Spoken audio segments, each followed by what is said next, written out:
Fala pessoal, sejam muito bem-vindos ao meu canal de notícias. Estou aqui trazendo novas informações para vocês diretamente de Brasília. Bolsonaro foi preso, está em prisão domiciliar. Alexandre de Moraes mais uma vez dá uma canetada aí, mas por hora, porque até o momento ele ainda está no cargo dele, mas em breve não estará mais. Pessoal, se vocês não são inscritos no canal, se inscrevam. Deixe o seu like e ative as notificações, que isso vai fazer uma enorme diferença para mim aqui na plataforma do YouTube. E vocês também sempre vão estar informados aí de tudo que está acontecendo na política aqui no Brasil e também de novas informações diretamente dos Estados Unidos. Sem mais enrolação, bora pro conteúdo. Bem, vamos às notícias.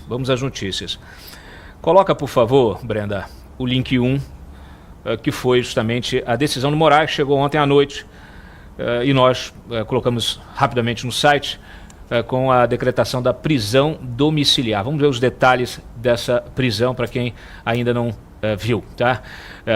Bom, o ministro tinha acabado de determinar a prisão domiciliar do Bolsonaro, a alegação de descumprimento das medidas cautelares que lhe foram impostas, tá? A decisão foi tomada no âmbito do inquérito que investiga suposta tentativa de golpe após as eleições de 22. Segundo Moraes, Bolsonaro burlou as restrições ao utilizar as redes sociais de aliados, inclusive de seus 3 filhos parlamentares, para divulgar mensagens consideradas como incentivo a ataques ao STF e apoio à intervenção estrangeira no judiciário. Não há dúvida de que houve o descumprimento da medida cautelar imposta a Jair Messias Bolsonaro, escreveu aí o ministro. Pode baixar. No despacho, ele mantém o uso da tornozeleira eletrônica, proíbe visitas que não sejam de familiares e advogados, tá? Familiares próximos, e determina o recolhimento de todos os celulares disponíveis no local, com proibição do uso do telefone, tá? Inclusive por terceiros. Para Moraes, as condutas do ex-presidente evidenciam a necessidade e adequação de medidas mais gravosas, de modo a evitar a contínua reiteração delitiva do réu. O ministro afirmou ainda que Bolsonaro manteve influência ativa no debate político digital ao produzir conteúdos destinados à publicação por terceiros, mesmo sob a proibição do uso direto de suas redes sociais. Bom, durante a manifestação de ontem, no caso de domingo, Bolsonaro enviou um recado para a multidão, mas ele saudou a multidão por meio do celular do Flávio Bolsonaro, que levou para o trio elétrico, inclusive, uma reprodução do pai em papelão. Quem acompanhou a nossa live de domingo, está por dentro de tudo, porque viu isso acontecer em tempo real. Tá? Por volta das 14, o senador postou um vídeo no qual mostrava o pai em casa enviando essa mensagem, essa saudação para seus apoiadores. Boa tarde, Copacabana, boa tarde, meu Brasil, um abraço a todos, é pela nossa liberdade, estamos juntos. Essa é a frase do Jair Bolsonaro. Tá? Cerca de uma hora depois, o Flávio apagou o vídeo, tá? Mas as imagens do ato foram reproduzidas, inclusive, por Carlos Bolsonaro. Na manifestação da Paulista, o Nicolas também realizou uma chamada de vídeo com o presidente, o que Moraes também interpretou como uma nova violação da cautelar. Em sua decisão, o ministro também cita o Eduardo, que fez uma aparição nos protestos também por vídeo. Então está aqui a reprodução da decisão e a imagem. Isso aqui foi extraído diretamente lá da decisão do Alexandre de Moraes. E ele reproduz essa imagem que foi postada aí pelo Flávio, depois retirada, mas ganhou as redes sociais uma imagem, senhoras e senhores, que ela traz justamente essa interação do Bolsonaro com a multidão. Até onde a gente sabe, não havia proibição do Bolsonaro interagir com a multidão. E o que ele faz é a interface, é usar o celular para interagir. Ele não faz discurso, não dá entrevista, nada. A única coisa que ele faz é mandar uma saudação para o público, né? Muitos ali seguidores, eleitores do Bolsonaro. Então ele faz essa saudação e é punido como se ele estivesse fazendo ataque ao STF. Esses são os termos utilizados pelo Alexandre de Moraes na sua decisão. Aliás, a gente tem a decisão, Brenda. Coloca a decisão rapidamente. Quem quiser ter acesso à decisão, nos pormenores, essa decisão está no pé da matéria, num link ali. Você clica e obtém esse documento. É a decisão do Alexandre de Moraes. Pode passar a decisão, você vai ver aí, ele faz todo o seguinte, não importa o que o Alexandre de Moraes coloque nessa decisão, porque o Alexandre de Moraes ele faz o que ele quer, né? Ele inventa as teses, ele inventa as leis que são aplicadas e ele faz com que uma coisa entre na outra né, para ele poder dizer que, olha, tá vendo?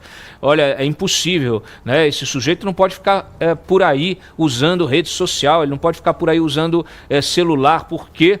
Porque ele está ameaçando a nossa democracia, ele está ameaçando o Estado Democrático de Direito, está ameaçando o STF. A gente sabe que tudo isso é uma narrativa construída com a ajuda da Daniela Lima, que perdeu o emprego, né? A gente vai tratar disso hoje com o nosso colunista aí de TV, o Ricardo Feltrin, conhece todos os bastidores, vai trazer no finalzinho aqui, no último bloco, todos os bastidores dessas demissões na Globo News, da virada aí que a Globo News, que a Globo está empreendendo na linha editorial, porque eu acho que é medo da Magnística.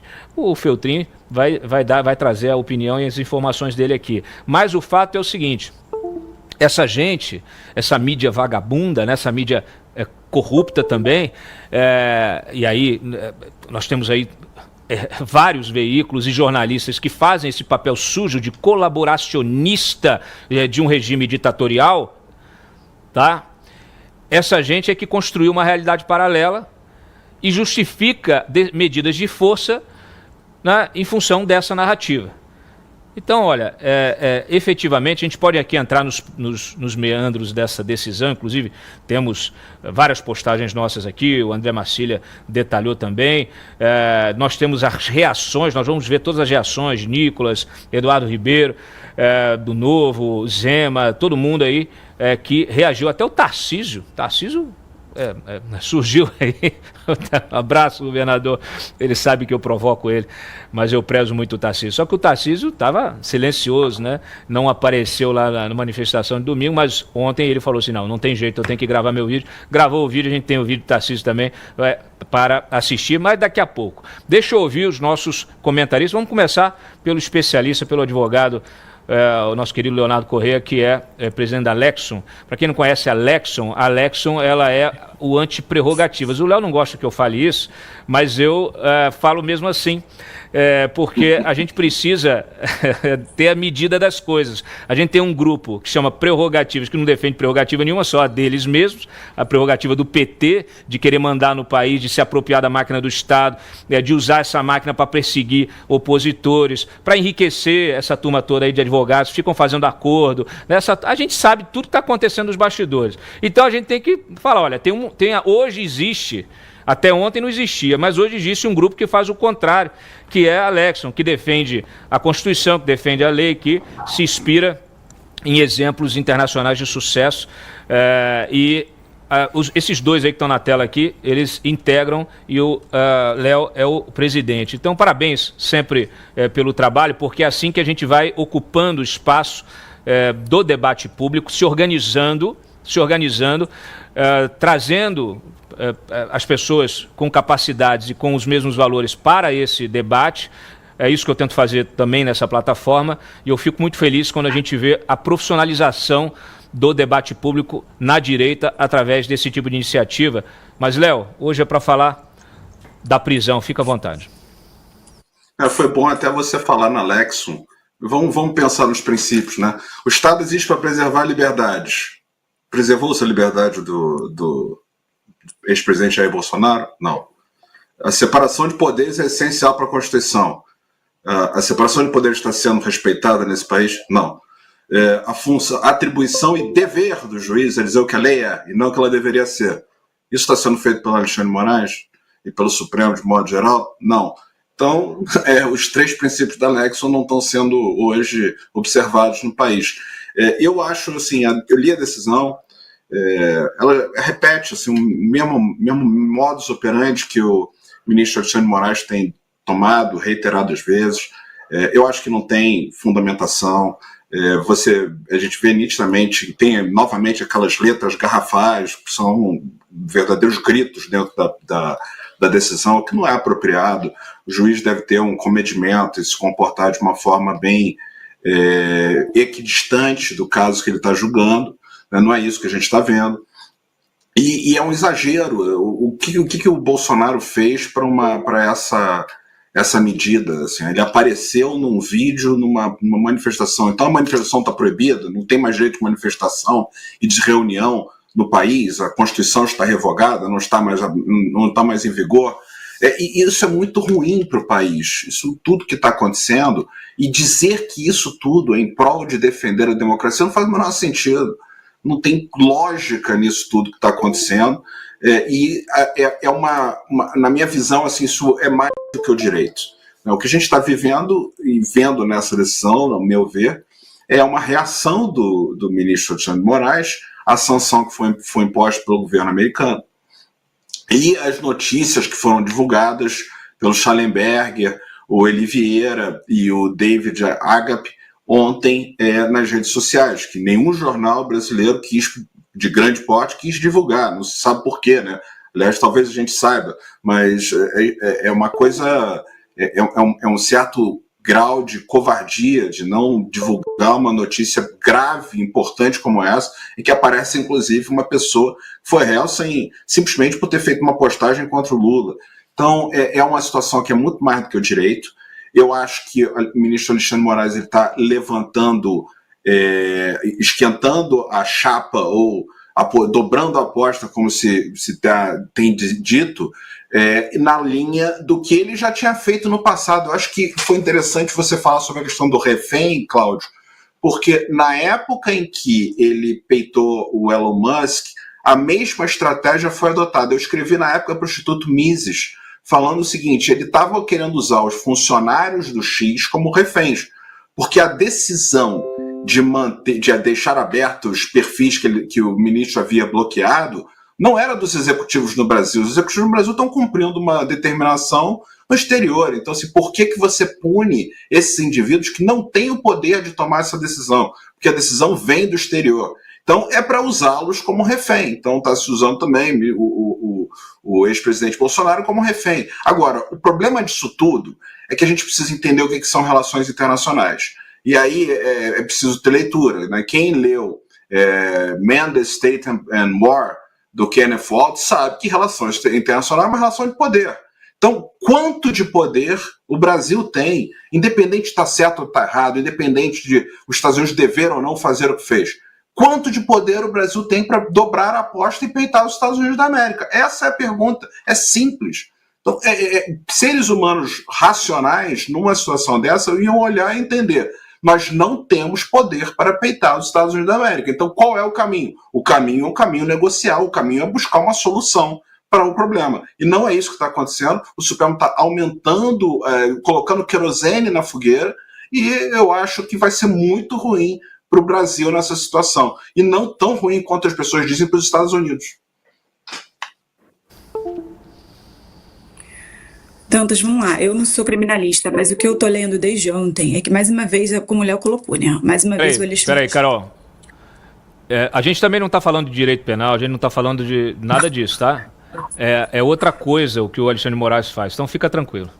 Era a conclusão da minha fala. O que o Léo colocou ali dos princípios da Alexum, que eu também falo que é o grupo anti-prerrogativas, o presidente puxa minha orelha, eu sou do conselho, inclusive não deveria falar, mas é claro isso para a população, porque está todo mundo de saco cheio do prerrogativa já.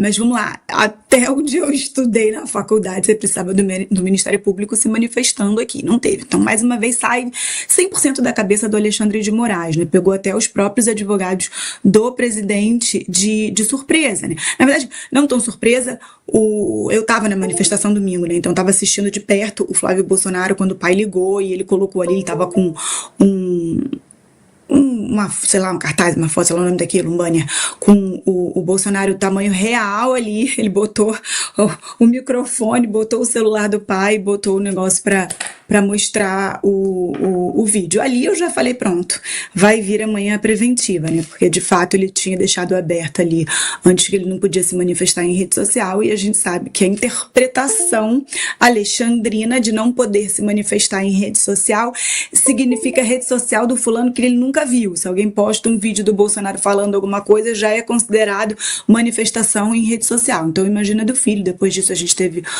o Nicolas também, né, na manifestação de São Paulo. Rio de Janeiro foi antes, e acho que o Carlos também passou um vídeo do pai. Então tudo isso já já é o que ele considera como ilegal, não pode, e já deu a canetada para domiciliar. E tem o outro ponto, que é a proibição de visitas, né? Proibição de visitas salvo de seus advogados regularmente constituídos, ou seja, não pode nem os filhos. Bolsonaro está proibido de receber a visita do Carlos e do Flávio, que ainda estão aqui. O Eduardo, coitado, já está lá fora, já é um medo real dele de estar lá fora e não conseguir mais ver o pai em vida, né? Porque, enfim, a gente sabe do problema de saúde do Bolsonaro, a gente já assistiu algumas vezes o Eduardo chorando por conta disso. Então, é exatamente isso. Não existe mais princípio constitucional e legal no Brasil, tudo passa pela cabeça do Alexandre de Moraes. É isso aí, pessoal. Esse aí foi o vídeo aí dos comentaristas aí falando essas barbaridades aí que o Alexandre de Moraes está fazendo. Ainda vou deixar mais uma notícia aqui para vocês. Uma fala lá do governo Trump em relação às atrocidades que o Alexandre de Moraes está fazendo. Vice de Rubio no governo Trump chama a prisão domiciliar de Bolsonaro de ditadura judicial. Christopher Landau afirma que impulsos orwellianos de Moraes estão arrastando o Brasil para o território desconhecido de uma ditadura judicial. O diplomata Christopher Landau, vice-secretário dos Estados Unidos, criticou a prisão domiciliar de ex-presidente Jair Bolsonaro, decretada nesta segunda-feira, dia 4, pelo ministro Alexandre de Moraes do Supremo Tribunal Federal. Os impulsos orwellianos desenfreados do ministro Alexandre de Moraes estão arrastando sua corte e seu país para o território desconhecido de uma ditadura judicial, disse Landau. É exatamente isso, pessoal. Nós já estamos vivendo uma ditadura. Só quem não percebe são os petistas, né? Infelizmente, estão cegos. Muitos estão cegos. Alguns veem, mas não querem enxergar. É isso aí, pessoal. Esse foi o vídeo de hoje. Mais uma vez eu peço que vocês se inscrevam no canal. Deixe o seu like e ative as notificações. Isso vai fazer uma enorme diferença para mim aqui na plataforma do YouTube. Valeu e até o próximo vídeo.